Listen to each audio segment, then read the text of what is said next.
I found my 7-year-old son, Tyler, sobbing into his pillow, clutching his favorite stuffed dinosaur, while watching his step-siblings pack brand-new Disney merchandise into their suitcases. My mother, Angela, and her husband, Harold, had just announced a $1,000 family vacation to Disney World that included everyone except Tyler. When I asked why my son was excluded, Harold looked me straight in the eye and said those words that shattered everything I thought I knew about our family. Step-grandkids don't count for real family traditions, he declared, because there simply wasn't enough room for outsiders on trips, meant for blood relatives only. Standing in Tyler's doorway, watching him try to muffle his tears, I felt something cold settle in my chest. For 5 years, I had been sending my mother $3,000 every single month to help support her new life with Harold. After my father passed away when I was 22, I built my consulting business from nothing into something substantial. Every month, without fail, I transferred that money believing I was investing in a loving environment where Tyler would feel welcomed and cherished after my divorce left him shuffling between 2 broken homes. That money had transformed Angela and Harold's existence completely. Their 4-bedroom colonial house in the suburbs with its manicured lawn and 3-car garage existed because of my contributions. The silver Lexus SUV sitting in their driveway bore payments I helped cover. Their granite countertops, stainless steel appliances, and the finished basement where Harold hosted his poker nights all came from my consistent support. I had calculated that over 5 years, my contributions totaled more than $180,000 in support for what I believed was our extended family unit. Initially, Tyler had been included in everything. Birthday parties where Harold would ruffle his hair and call him Champ. Christmas mornings where presents under their tree matched what Patricia's 3 biological children received. Summer barbecues, where Tyler played in their backyard pool alongside his step-cousins, while Harold grilled burgers and told jokes that made everyone laugh. For the first 2 years, it felt like we had successfully created the blended family I dreamed of giving Tyler after his mother moved across the country for her new job. The transformation began subtly during Harold's 3rd year of marriage to my mother. Tyler's assigned seat at Sunday dinners gradually shifted from beside Harold to the far end of their mahogany dining table near the kitchen entrance. Family photographs displayed on their living room mantel slowly featured fewer images, including Tyler's smiling face. Holiday gift exchanges became noticeably uneven, with Tyler receiving practical items like thermal underwear and school notebooks, while Harold's biological grandchildren unwrapped Nintendo gaming systems and Air Jordan sneakers. When I mentioned these growing discrepancies to Angela during private conversations, she consistently reassured me that I was overthinking normal family dynamics. She promised that Tyler was loved equally and that any perceived differences resulted from innocent oversights rather than deliberate discrimination. Angela insisted that blended families required patience and understanding as relationships developed naturally over time. Summer vacation planning revealed the first major exclusion that should have warned me about deeper problems. Patricia's 3 children, ages 8, 10, and 12, spent weeks researching theme parks and planning a trip to Cedar Point Amusement Park in Ohio. Tyler listened eagerly to every conversation about roller coasters and water rides, assuming he would participate in what sounded like an incredible family adventure. Harold announced casually that hotel reservations accommodated only 6 people, and that Tyler would spend that weekend with neighbors instead. The Disney World announcement represented a massive escalation in both expense and exclusion that eliminated any remaining doubt about Tyler's status in their family hierarchy. Patricia's children had been planning for months, researching character dining experiences and premium park passes that would cost more than most families spend on annual vacations. Angela showed me detailed itineraries featuring luxury resort accommodations, first-class dining reservations, and exclusive attraction access that demonstrated extraordinary financial commitment to this trip. Tyler had participated in every excited planning conversation, offering suggestions about rides and attractions he wanted to experience. He drew pictures of himself meeting Mickey Mouse and riding Space Mountain, while his step-cousins discussed matching family t-shirts and coordinated outfits for their magical week together. The announcement that 7 people exceeded accommodation limits and Tyler would remain home with neighbors crushed his innocent expectations completely. I called my mother that evening, hoping rational discussion might resolve what seemed like an obvious oversight in family planning. Angela answered cheerfully, discussing final trip preparations, until I explained how devastated Tyler felt about being excluded from what clearly represented the family vacation of a lifetime. Her tone shifted immediately as she transferred the call to Harold, who eliminated any remaining ambiguity about their position regarding Tyler's place in family decisions. "Nick, we appreciate your monthly contributions, but that money doesn't buy Tyler equal treatment in our family traditions." Harold stated with chilling directness that revealed years of hidden resentment. "Blood family comes first in important decisions like major vacations. Your financial support helps with general household expenses." "Sure, but it doesn't make Tyler one of our real grandchildren. We've been using your contributions specifically for actual family members, and Tyler was never considered part of our inner circle for special events like this Disney trip." The telephone line went silent as Harold's words registered in my shocked mind. 5 years of believing my financial support was building Tyler's secure place in a loving extended family crumbled in 30 seconds of brutal honesty. Harold had confirmed that my son was nothing more than a tolerated outsider whose presence they endured in exchange for my monthly payments. Tyler's exclusion wasn't an oversight or accommodation issue requiring creative solutions. It was deliberate discrimination funded by the very money I sent, believing it would prevent exactly this kind of heartbreaking treatment. Harold continued explaining their perspective with matter-of-fact cruelty that revealed how thoroughly they had compartmentalized our financial relationship from any genuine family obligations. "Your money helps Angela maintain this house and lifestyle, which benefits everyone including Tyler when he visits.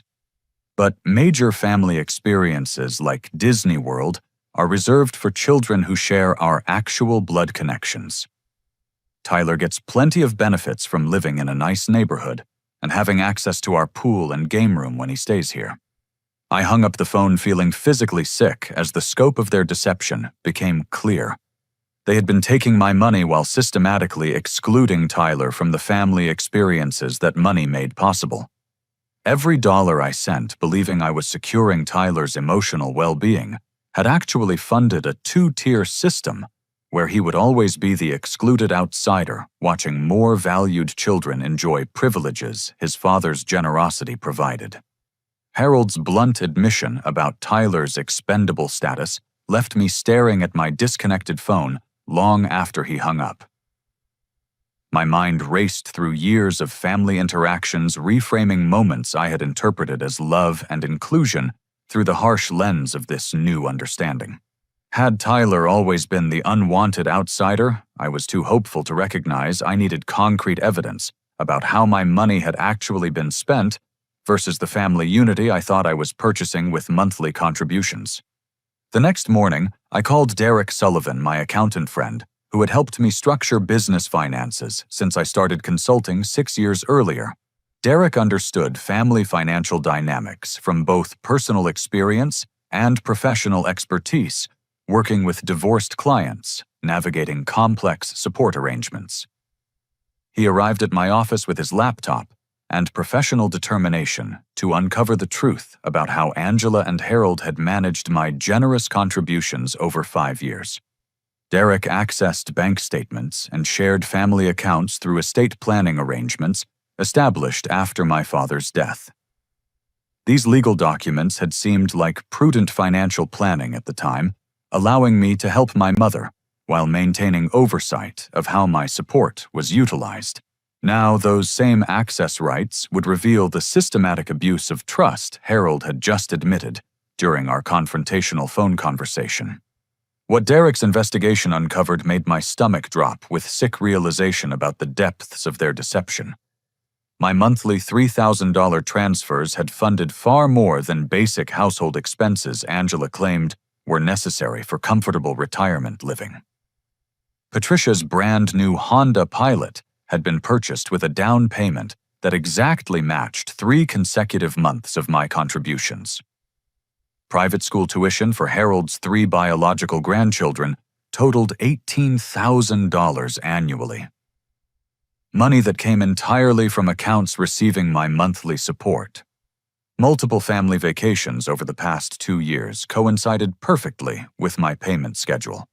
Yet Tyler had been excluded from every single trip despite my money funding the travel expenses. Derek found credit card statements revealing designer clothing purchases for Patricia's children, expensive gaming systems, and electronics Tyler was never allowed to touch, and restaurant bills from costly family dinners that happened on nights when Tyler stayed at my house rather than with Angela and Harold. Even home improvement projects like their new deck and outdoor kitchen had been funded by my contributions, while creating spaces where Tyler was made to feel unwelcome during family gatherings. The deck furniture cost over $4,000 and accommodated exactly 6 people a number that conveniently excluded Tyler from outdoor family meals and entertainment. Their outdoor kitchen featured a high-end grill and refrigerator that Harold used for hosting friends, while Tyler was specifically told not to touch anything during visits. The most disturbing discovery came through property records Derek accessed using his professional research credentials. Angela and Harold had been documenting my contributions as gifts rather than family support, meaning they owed no legal obligation to include Tyler in how that money benefited the household. To government agencies and any potential legal challenges, I was simply a generous son helping his mother, rather than a father paying for his child's inclusion in blended family arrangements. Derek's investigation revealed that Harold had been systematically misrepresenting our financial relationship to extended family members and community acquaintances. Harold told neighbors and friends that I was struggling financially and that he and Angela were generously supporting their needy son and grandson out of familial obligation. This narrative painted Harold as a successful provider, helping his struggling stepson, rather than revealing the truth that their comfortable lifestyle existed entirely because of my business success and monthly generosity. They had completely inverted our actual relationship to maintain social status while taking my money. Harold attended community events and business networking functions portraying himself as a retired executive supporting his family, rather than acknowledging his dependence on my contributions for maintaining their suburban lifestyle and social activities. The final devastating discovery came when Derek found recent legal documents establishing education funds for Harold's 3 biological grandchildren. These funds totaled $47,000 and specifically excluded Tyler by name in the legal documentation that established beneficiary rights. The timing and amounts corresponded exactly with my contributions over the past 18 months, proving that they had taken my money and used it to secure educational futures for children who shared Harold's blood, while explicitly ensuring Tyler would receive nothing despite being funded by his father's unwitting generosity. Derek printed comprehensive documentation showing the systematic conversion of my family support into discriminatory benefits that excluded Tyler while enriching Harold's biological family members. Bank transfers, credit card statements, property records, and legal documents told the complete story of financial abuse disguised as grateful family assistance. Every dollar I sent, believing I was building Tyler's security, had actually created a parallel family economy where his presence was tolerated, but his interests were never prioritized. I sat in my office conference room staring at spreadsheets and bank records that revealed 5 years of emotional manipulation funded by my own money. Tyler had been psychologically abused into believing he belonged in a family that systematically excluded him from experiences his father's generosity made possible. The Disney World exclusion wasn't an isolated incident, but rather the culmination of a pattern designed to remind Tyler of his inferior status, while extracting maximum financial benefit from his father's love. Harold's casual cruelty during our phone conversation now seemed like calculated honesty rather than emotional outburst. He had been planning this conversation for months, waiting for an exclusion so obvious that even I couldn't rationalize it away. Harold wanted me to understand Tyler's permanent place in their family hierarchy, while ensuring my financial contributions would continue under threat of complete exclusion from Angela's life. The documentation Derek assembled would become crucial evidence in the legal and financial reckoning that Harold's arrogance had made inevitable. His admission that my money didn't buy Tyler equal treatment was about to cost them everything they had built using that same money. Harold had no idea that his moment of brutal honesty had just triggered the most expensive conversation of his entitled life. I spent 3 careful days planning my approach before calling Angela to arrange what I described as a family meeting to discuss Tyler's upcoming 8th birthday celebration and future family planning. My strategy required professional witnesses and comprehensive documentation. So I asked Derek to accompany me as a financial advisor, reviewing family expenditures for tax planning purposes. Angela seemed genuinely delighted by this attention to Tyler's birthday, and suggested we meet at their house Sunday afternoon, when Harold would be home from his weekly golf game with retired friends. Derek and I arrived with matching professional portfolios containing printed bank statements, transaction histories, property records, and legal documents organized chronologically to tell the complete story of financial abuse spanning 5 years. Angela greeted us warmly at their front door, offering coffee and homemade cookies, while commenting on how wonderful it was to see Nick taking such thorough interest in family financial planning for Tyler's future security. Harold emerged from their master bedroom wearing expensive golf attire that my money had purchased, extending his hand for confident masculine handshakes that demonstrated his assumption of continued authority over family decisions affecting Tyler. His relaxed demeanor suggested complete confidence that this meeting would affirm their established pattern of taking my money while maintaining control over how family benefits were distributed among children they considered worthy. I began our discussion with genuine gratitude for the role Angela and Harold played in Tyler's life, acknowledging their willingness to include him in their household activities, and expressing appreciation for the stability they provided during my difficult divorce proceedings 3 years earlier. This positive opening seemed to reinforce their expectations about continued financial support, while I prepared to reveal documentation that would shatter their comfortable assumptions completely. Derek professionally presented our financial analysis, spreading printed statements across their dining room table to show every monthly transfer alongside corresponding expenditures that systematically excluded Tyler from family activities funded by those exact contributions. Angela's face grew pale as the undeniable pattern emerged, while Harold maintained defensive composure, clearly recognizing that his honesty during our previous phone conversation had created this uncomfortable accounting of their discriminatory spending habits. I honestly never realized how the money was being allocated among different family activities, Angela whispered with apparent shock as Derek's research revealed the systematic exclusion his documentation proved. I love Tyler like my own biological grandson. This pattern wasn't intentional discrimination against Nick's son. Harold's immediate response revealed his true character and eliminated any doubt about his long-term intentions regarding Tyler's place in their family structure. Instead of acknowledging the obvious unfairness, Derek's evidence demonstrated Harold doubled down with aggressive justification that made his discriminatory attitudes absolutely clear to everyone present. Nick, you're being completely manipulative by tracking our household expenses like some kind of controlling accountant, auditing our personal spending decisions," Harold declared, while standing to pace their living room with agitated energy. "This is exactly how blended families work in the real world outside your idealistic expectations. Your monthly contributions don't automatically entitle Tyler to equal treatment with our biological grandchildren, because family loyalty isn't something money can purchase from people who understand actual blood relationships."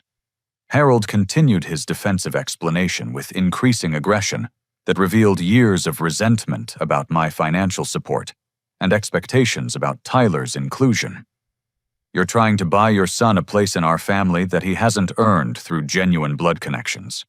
Tyler gets plenty of benefits from living in a nice neighborhood when he visits, and having access to our swimming pool and game room equipment that your money helps maintain." The confrontation escalated dramatically when Patricia arrived unexpectedly with her 3 children returning from shopping for their upcoming spring break trip to Europe, another expensive family vacation funded partially by my contributions, while Tyler remained excluded from international travel opportunities. The children immediately began discussing designer luggage and luxury travel plans that my money was financing, while Tyler stayed home with babysitters during family adventures.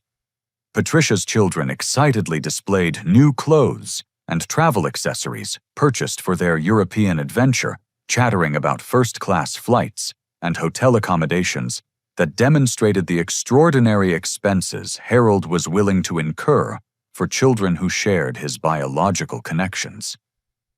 Their innocent enthusiasm provided perfect context for the financial abuse Derek's documentation had exposed, showing how my money enabled luxury experiences that deliberately excluded Tyler from family memories being created with his father's financial support. Tyler had been quietly building with blocks in the corner of their living room, but the raised adult voices and obvious tension drew his concerned attention. My heart broke, watching my 7-year-old son try to understand why everyone seemed angry, while adults argued about money and fairness and treatment he couldn't fully comprehend at his age. "Daddy, why is everyone mad about me costing too much money?"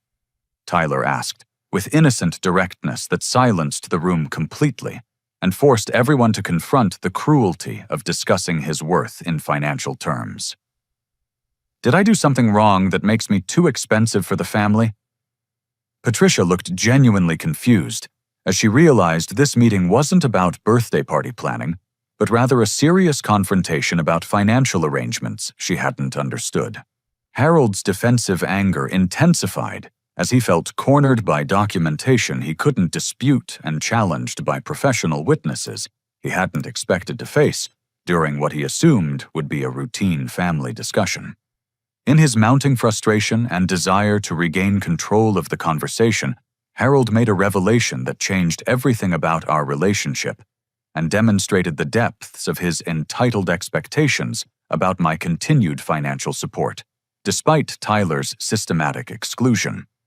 Since we're apparently discussing complete financial transparency today, Nick, Angela, and I were actually planning to ask you for an additional $5,000 to help with an important family emergency that requires immediate attention," Harold announced with entitled confidence that shocked everyone present. "We found the perfect vacation property investment in Florida and need assistance with the down payment to secure this opportunity before someone else purchases it." Derek immediately requested specific details about this property purchase, while I struggled to process Harold's incredible audacity in requesting additional money after admitting that my current contributions funded systematic discrimination against Tyler. Harold proudly retrieved property documents he had already signed, eager to demonstrate the sophisticated real estate investment opportunity he expected me to help finance for their family's long-term benefit. The legal documents Harold presented revealed everything I needed to understand about their permanent intentions regarding Tyler's place in family planning.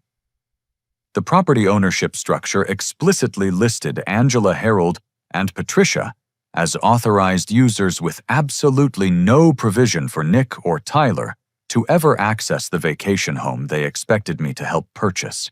They wanted my money to buy their exclusive family retreat, while ensuring my son would never benefit from the investment his father's generosity made possible.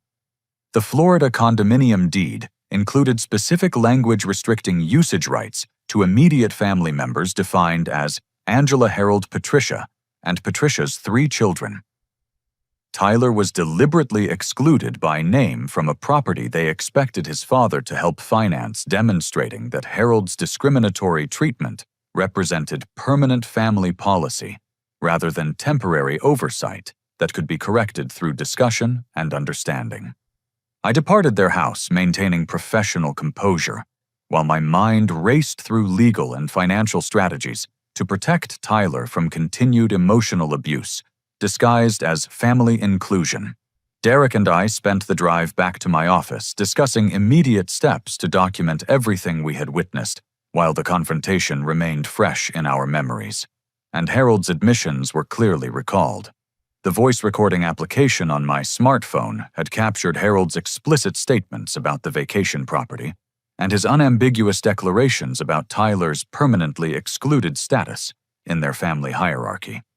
Monday morning brought decisive action as I contacted Jennifer Walsh, the family law attorney who had skillfully handled my divorce proceedings 3 years earlier. Jennifer's expertise in family dynamics and child protection made her the ideal advocate for navigating the legal complexities of Tyler's situation. She reviewed Derek's comprehensive financial documentation alongside the property records Harold had inadvertently revealed during our Sunday confrontation, immediately recognizing the systematic pattern of emotional abuse disguised as family generosity. The deliberate exclusion you've documented could constitute psychological abuse in family court proceedings, Jennifer explained during our detailed consultation in her downtown office. Tyler's emotional well-being is being systematically damaged by calculated discrimination funded by his father's financial generosity. We need to establish clear, protective boundaries immediately and create documented evidence of the positive changes in his psychological health once he's removed from this toxic family environment. Jennifer also connected me with Dr. Sarah Martinez, a licensed family therapist specializing in blended family dynamics and childhood emotional development issues. Dr. Martinez had extensive experience treating children who suffered psychological damage from discriminatory treatment within family structures that appeared loving from external perspectives but created internal hierarchies that damaged young self-esteem and social development. Tyler has been experiencing systematic rejection disguised as conditional inclusion, Dr. Martinez explained after reviewing my detailed documentation of Tyler's treatment alongside recordings of Harold's explicit statements about blood family priorities. The financial dependency his grandparents maintain on you creates a particularly cruel dynamic where Tyler's presence is tolerated for economic reasons rather than genuine affection. This teaches children they must earn love through their parents' financial contributions rather than being valued for their inherent worth as human beings.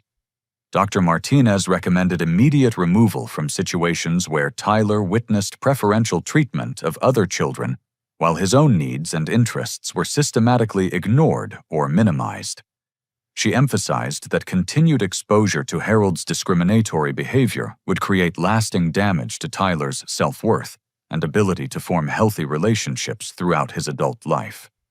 While building comprehensive legal documentation with Jennifer's guidance, I simultaneously began implementing alternative support systems for Tyler that would rebuild his confidence independently of Angela and Harold's toxic family dynamics.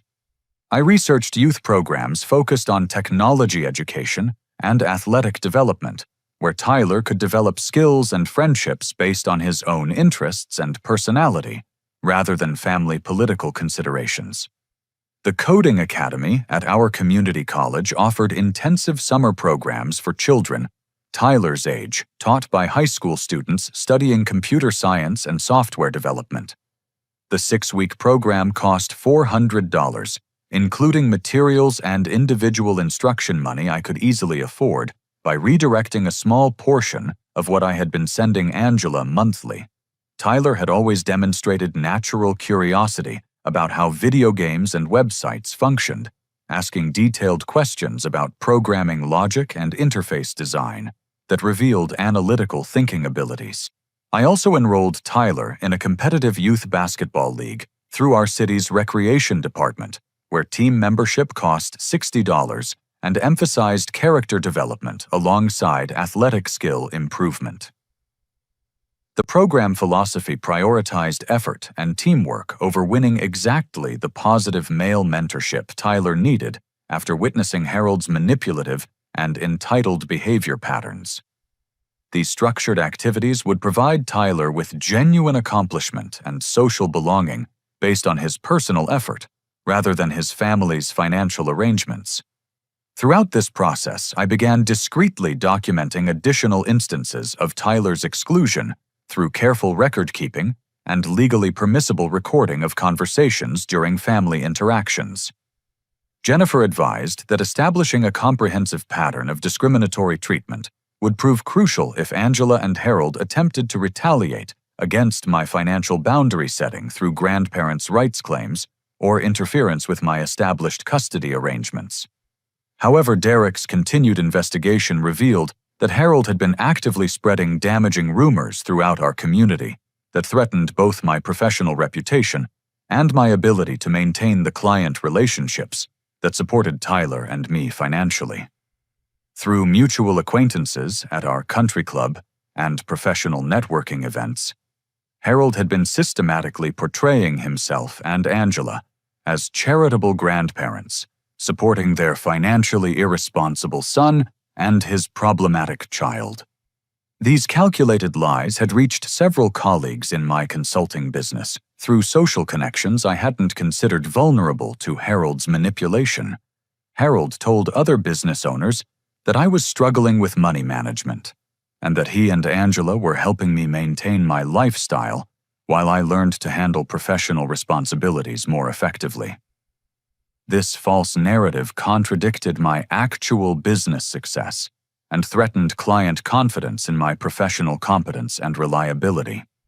The revelation that Harold was actively undermining my professional reputation while simultaneously taking my money represented a new level of betrayal that demanded immediate legal response.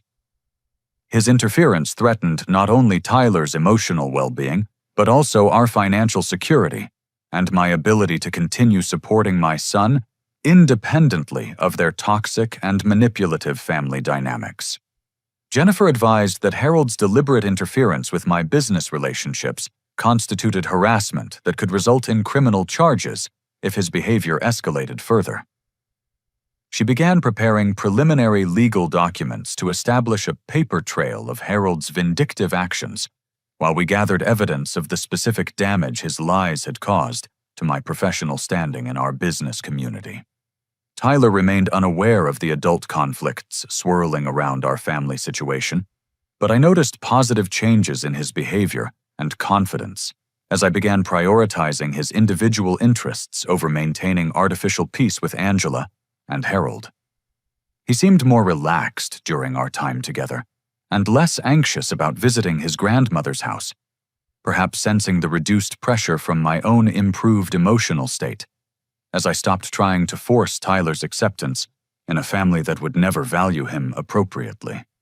Monday morning delivered the most satisfying phone call of my adult life as I contacted First National Bank to permanently terminate all automatic transfers to Angela and Harold's multiple accounts. I spoke with Supervisor Margaret Chen, who confirmed that no future transfers would occur to their joint checking account savings account or the household expense account they had established when Angela moved in with Harold 5 years earlier. Margaret provided written documentation of these changes that I immediately forwarded to Jennifer for our expanding legal file. The next crucial step involved establishing Tyler's independent financial future through Edward Jones Investment Services, where financial advisor Robert Kim helped me structure a college savings account that would accumulate substantial value by the time Tyler reached higher education age. The monthly $3,000 I had been sending Angela would now grow through professionally managed mutual funds that historical performance suggested could provide Tyler with over $200,000 for college expenses, money that would belong exclusively to him rather than funding family activities designed to exclude him. Derek assisted with calculating the immediate impact my financial withdrawal would have on Angela and Harold's carefully structured lifestyle. Their mortgage payment of $2,200 monthly had been arranged around my contributions when they purchased their current house 4 years earlier. Combined car loans totaling $800 monthly for Harold's pickup truck and the Lexus SUV represented additional obligations they could meet only because my money covered their primary housing expenses and utilities. Credit card minimum payments exceeded $600 monthly for luxury purchases they had accumulated, assuming my financial support would continue indefinitely. Without my monthly contributions, their total obligations exceeded Harold's actual retirement income from his previous career in middle management by over $1,500 every month. Their comfortable suburban lifestyle had been constructed entirely on financial foundations they didn't control and had now forfeited through their discriminatory treatment of Tyler. I also contacted Preston Academy's business office to inform Administrator Linda Rodriguez that tuition payments for Harold's 3 biological grandchildren would cease immediately. Linda seemed confused by this sudden change, noting that Harold had been making regular payments for 2 academic years, while the children's actual parents had never been contacted about educational expenses or financial responsibilities. Mr. Harold has always handled these payments directly, and we assumed he was the primary financial supporter for these students, Linda explained during our phone conversation. The children's parents have never been involved in tuition discussions or payment arrangements. I clarified that Harold's payment capability had always depended on financial support from family members who were withdrawing assistance due to personal circumstances beyond Harold's control. Linda appreciated this transparency and agreed to contact Patricia directly about assuming responsibility for her children's educational expenses, beginning with the next semester. My investigation into Harold's Florida vacation property scheme revealed even more disturbing financial deception that bordered on criminal fraud. Harold had listed my monthly contributions as his personal retirement income on the mortgage application, completely misrepresenting my voluntary gifts as his own earned income to qualify for loan approval. This fraudulent documentation enabled him to secure financing he could never afford based on his actual financial resources. I contacted mortgage broker David Park, who had processed Harold's application, to inform him that Harold's stated income was based entirely on financial support that was ending immediately. David expressed serious concern about this misrepresentation and initiated a fraud investigation when I provided documentation proving that Harold's claimed earnings came from my voluntary contributions rather than his actual retirement benefits or investment returns. The mortgage company's fraud investigation threatened immediate loan cancellation and potential criminal charges for deliberately providing false income information on official lending documents. Harold's deception wasn't simply optimistic estimation, but rather calculated misrepresentation designed to secure financing he knew he couldn't afford without my continued support. Within 10 days of implementing my financial boundaries, the pressure on Angela and Harold became undeniably severe. Angela called me multiple times crying about unexpected bills and asking whether some mistake had occurred with our banking arrangements. Harold left increasingly aggressive voicemails demanding that I honor what he called our family obligations, and accusing me of abandoning my mother during her greatest time of need. Their credit card balances approached maximum limits as they struggled to maintain their established lifestyle without the financial cushion my monthly transfers had provided. Late payment fees and penalty charges compounded their growing debt crisis as bills accumulated faster than Harold's limited retirement income could address.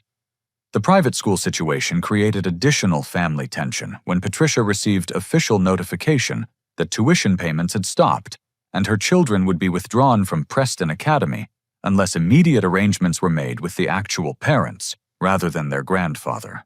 Patricia confronted Harold about financial arrangements. She hadn't understood creating explosive family conflict, as she realized her children's private education had been funded by money that rightfully belonged to Tyler's future, rather than her family's current lifestyle.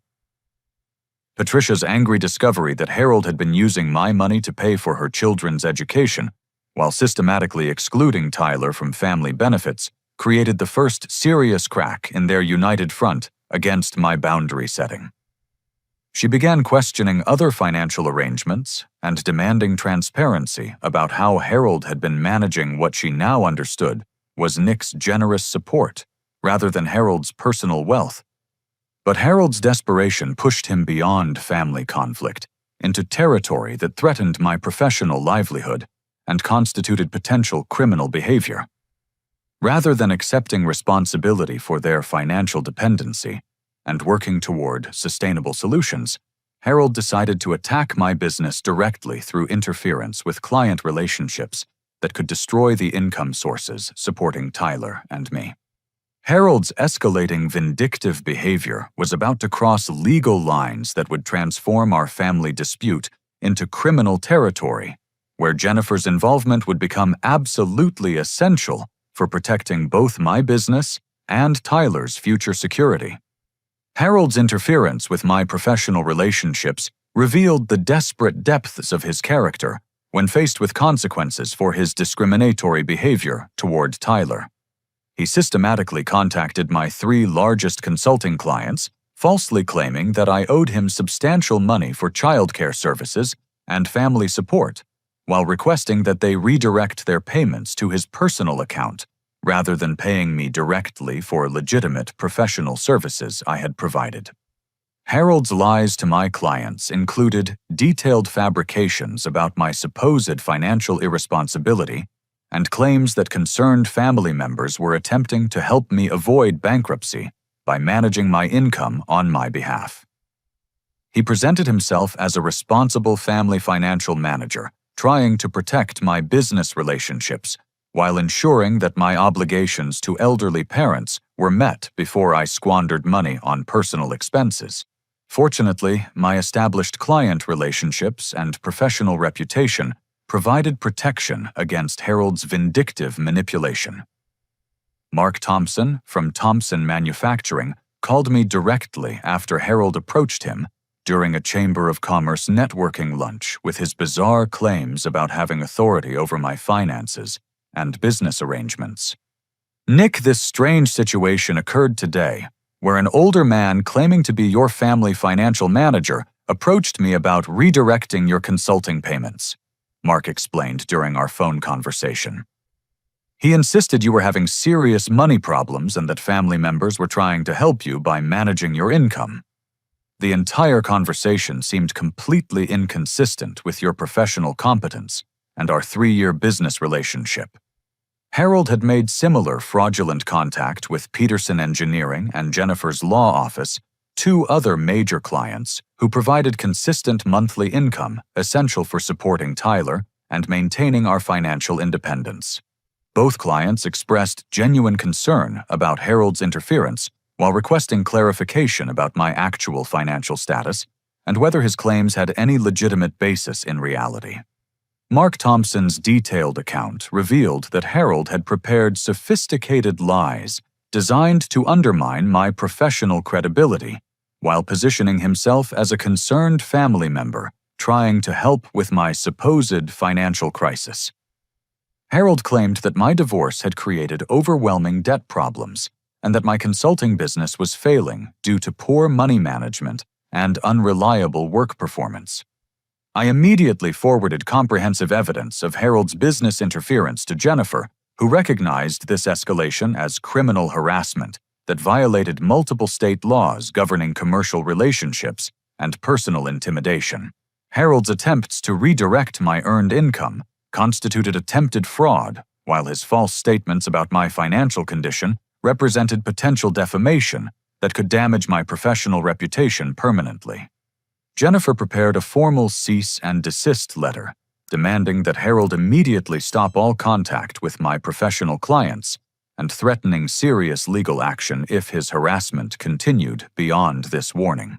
The letter documented his false claims about my financial status and his fraudulent attempts to redirect business income that belonged to me rather than him or Angela. Jennifer also initiated preliminary paperwork for restraining order proceedings in case Harold's vindictive behavior escalated into more direct threats against Tyler's well-being or my personal safety. His willingness to interfere with my livelihood demonstrated dangerous disregard for boundaries that could easily extend to more serious harassment or intimidation tactics. The financial pressure on Angela and Harold intensified dramatically as their credit cards reached maximum limits and they began missing payments on major obligations for the first time in their marriage. Their mortgage company sent official default notices when they failed to make consecutive monthly payments. The Lexus dealership initiated repossession proceedings when car payments fell behind schedule, threatening to seize the vehicle that had become essential for Harold's social status and daily transportation. Late fees and penalty charges compounded their debt spiral exponentially as their inability to meet basic obligations created additional financial obligations they had even less capacity to address. Their credit scores plummeted as negative payment histories accumulated across multiple accounts, eliminating their ability to secure emergency loans or credit extensions that might have provided temporary relief. Patricia's anger toward her father escalated significantly as she realized the full scope of his financial deception and the impact his lies would have on her children's educational continuity. She had trusted Harold's claims about being financially capable of supporting her children's private school education, never understanding that their tuition was funded by money that could have secured Tyler's college future. Instead, Patricia faced the immediate choice between transferring her children to public school mid-semester or assuming educational expenses she couldn't afford on her salary as a dental hygienist. The private school's inflexible payment policies meant that partial payment arrangements weren't available, forcing difficult decisions about her children's academic continuity during an already stressful family crisis. Angela and Harold's marriage faced severe strain as the financial crisis exposed fundamental deceptions Harold had maintained about their economic security and long-term planning. Angela hadn't understood the extent of their dependency on my contributions or Harold's systematic lies about their financial position to mortgage companies, social acquaintances, and even Angela herself about their actual economic circumstances. Meanwhile, Tyler flourished in the coding academy and basketball programs I had enrolled him in, using money previously wasted on Angela and Harold's discriminatory lifestyle. Tyler's programming aptitude impressed his instructors, who noted his exceptional problem-solving skills and creative approach to software design challenges.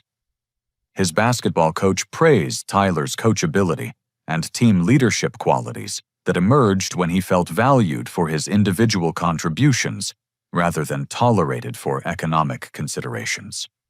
The stark contrast between Tyler's improved confidence and emotional well-being and the chaos consuming Angela and Harold's household provided clear evidence that removing him from their toxic environment had been absolutely the correct decision. Tyler stopped asking why other children received preferential treatment and began focusing enthusiastically on his own accomplishments and personal development goals. In a final desperate attempt to regain financial control over our family situation, Angela and Harold made a decision that would completely backfire and expose their manipulative character to legal scrutiny. They contacted family court to file for grandparents' rights over Tyler, claiming that I was deliberately alienating them from their beloved grandson and that Tyler needed their stability and guidance for proper psychological development. Their petition included multiple false statements about their financial situation and their historical relationship with Tyler. They claimed they had been financially supporting me rather than receiving my monthly contributions, portraying themselves as generous grandparents being unfairly denied access to a grandchild they had always loved and supported. Harold even included character references from community acquaintances who had been misled about our actual family dynamics and financial arrangements. The grandparents' rights hearing became the courtroom vindication I never expected but desperately needed for Tyler's protection and our family's future security. Jennifer presented overwhelming documentation of Angela and Harold's systematic financial dependency, their calculated exclusion of Tyler from family activities, and Harold's vindictive harassment of my business relationships that threatened our economic stability. The comprehensive evidence painted an undeniable picture of emotional abuse disguised as conditional family inclusion and financial manipulation designed to prioritize Harold's biological grandchildren over Tyler's psychological well-being. Judge Patricia Williams carefully reviewed bank statements showing my monthly contributions alongside Harold and Angela's corresponding expenditures that systematically excluded Tyler from benefits those contributions directly funded. She examined the education funds established for Harold's biological grandchildren, using money I had provided specifically noting the legal language that excluded Tyler by name, despite being financed entirely by his father's unwitting generosity over 18 months. This court finds compelling and disturbing evidence of financial abuse and discriminatory treatment that directly contradicts the petitioner's claims of loving grandparent relationships with the minor child, Judge Williams stated, after reviewing our comprehensive documentation. The evidence demonstrates that Tyler was systematically excluded from family activities, while his father's substantial financial contributions funded preferential treatment for other grandchildren.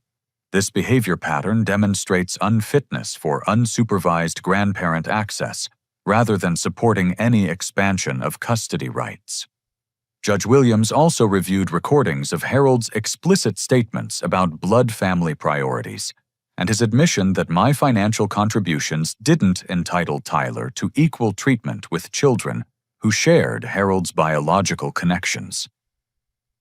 These recorded admissions eliminated any possibility that their discriminatory behavior resulted from misunderstandings or innocent oversights, rather than calculated emotional manipulation designed to extract my financial support while minimizing Tyler's family status.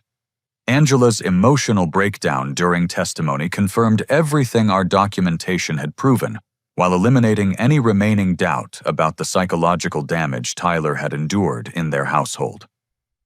Through tears and obvious shame, Angela admitted they had been fundamentally wrong in their treatment of Tyler and acknowledged that my financial support had enabled their comfortable lifestyle while they systematically excluded my son from family benefits and experiences. I realize now how terrible we were to Tyler and how wrong our priorities became. Angela sobbed before Judge Williams, while Patricia and Harold sat in stunned silence. Nick has been incredibly generous to our family for years, and we used his money to hurt Tyler, instead of including him equally with our other grandchildren. I love my grandson, but I completely understand why Nick can't trust us anymore with Tyler's emotional well-being. Angela's testimony revealed that she hadn't fully understood Harold's systematic manipulation of family finances or his deliberate creation of a two-tier system that prioritized his biological grandchildren while tolerating Tyler as an economic necessity. Her genuine remorse contrasted sharply with Harold's continued defensive justification of his discriminatory behavior and entitled expectations about my financial support. Harold faced potential criminal charges when the court learned about his mortgage fraud and systematic interference with my business relationships. The prosecutor reviewed evidence of his false income statements to mortgage companies and his attempts to redirect my client payments through fraudulent claims about financial authority he didn't possess. Harold's vindictive behavior had escalated from family conflict into criminal territory that could result in felony charges and potential imprisonment.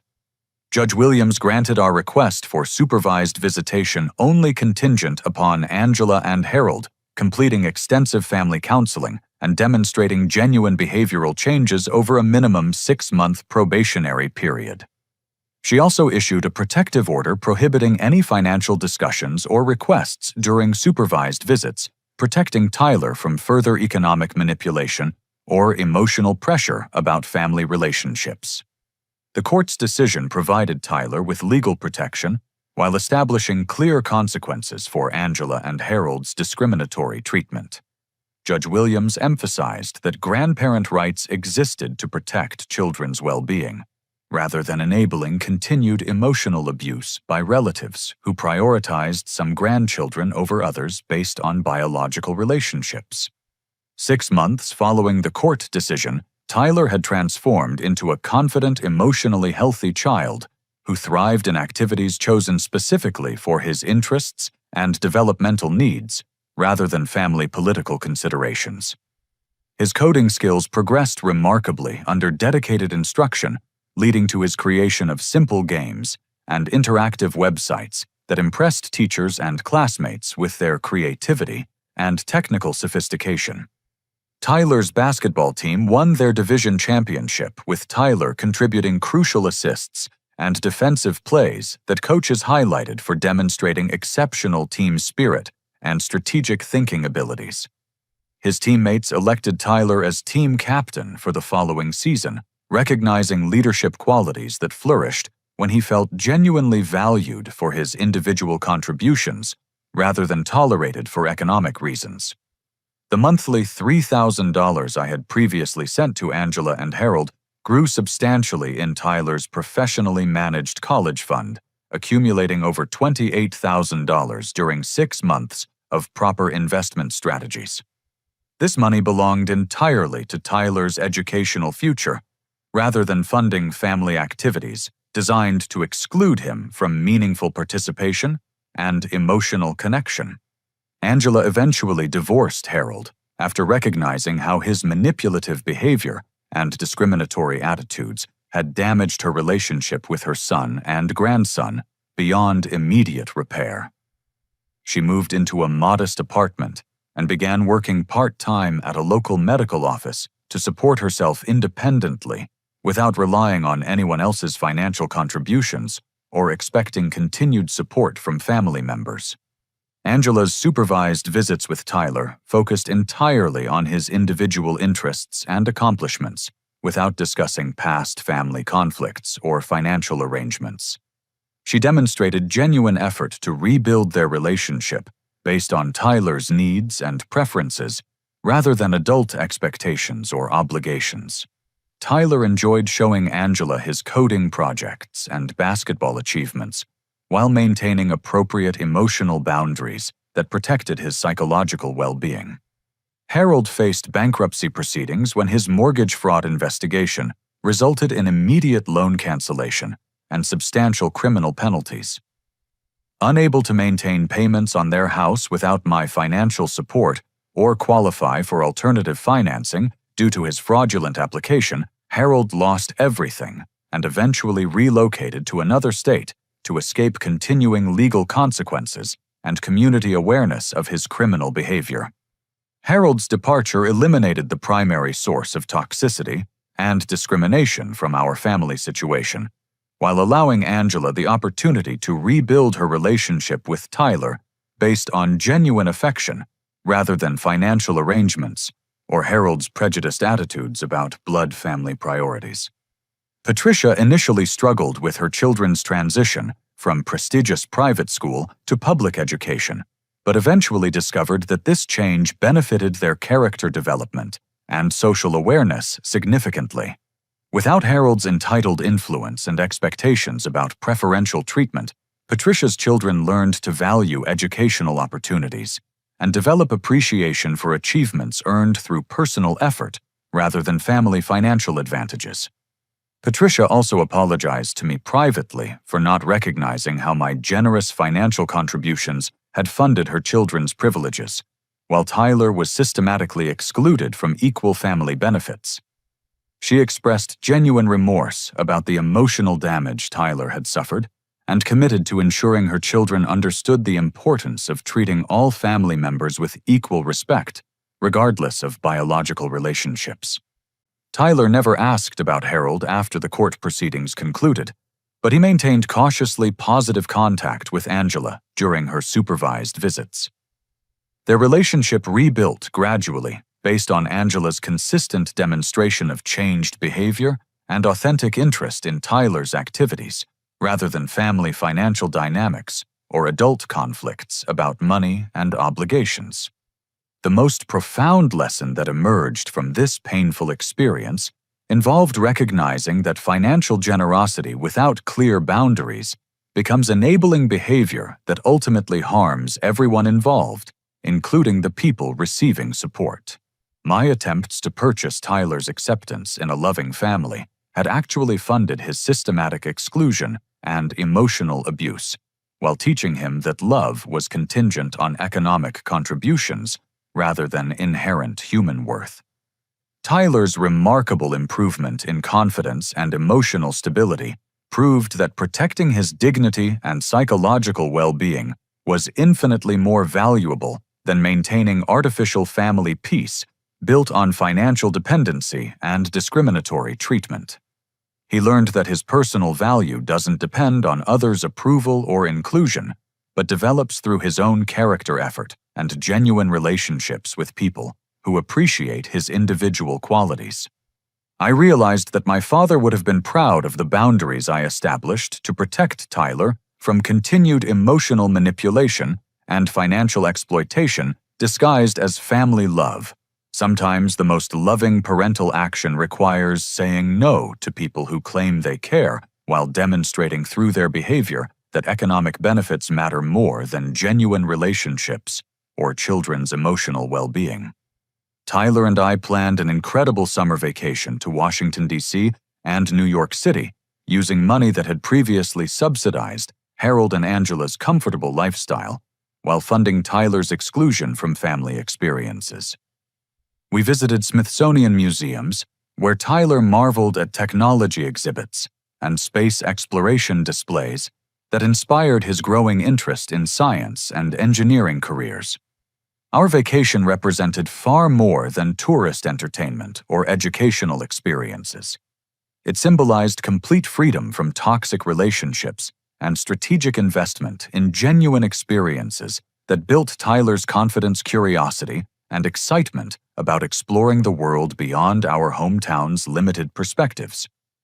Every dollar we spent on museums, restaurants, hotels, and Broadway shows belonged to our authentic relationship rather than funding other people's family activities that deliberately excluded Tyler's participation. Tyler told me during our flight home that he felt grateful we didn't have to pretend to be wanted in places where we weren't genuinely valued anymore. His 8-year-old wisdom reflected emotional maturity developed through surviving discrimination and learning that authentic relationships require mutual respect and inclusion rather than financial arrangements or economic obligations between family members. Our story concluded with Tyler and me building a life based on genuine love, mutual respect, and shared experiences rather than attempting to purchase acceptance from people who never valued us appropriately or understood our actual worth as individuals. The $3,000 monthly that had funded our emotional pain and systematic exclusion now grows into Tyler's educational future, while we create memories and opportunities that reflect our true potential and deserved happiness. Have you ever faced a situation where you had to choose between maintaining family peace and protecting your child's emotional well-being from relatives who claimed to love them? Sometimes the most difficult decisions lead to the most profound personal growth and authentic happiness for everyone involved. If this story resonated with your own family experiences or financial boundary challenges, please share your thoughts and similar situations in the comments below. Remember to like this video if it helped you think differently about family financial relationships, and the importance of protecting children from emotional manipulation. Subscribe for more stories about standing up for what's right, even when it requires difficult confrontations with family members. Share this with someone who might need to hear that protecting their child's dignity is always worth temporary family conflict and social pressure. Thank you for listening to our journey from financial manipulation to authentic family relationships. And I hope you find the courage to prioritize genuine love over artificial peace in your own family situations.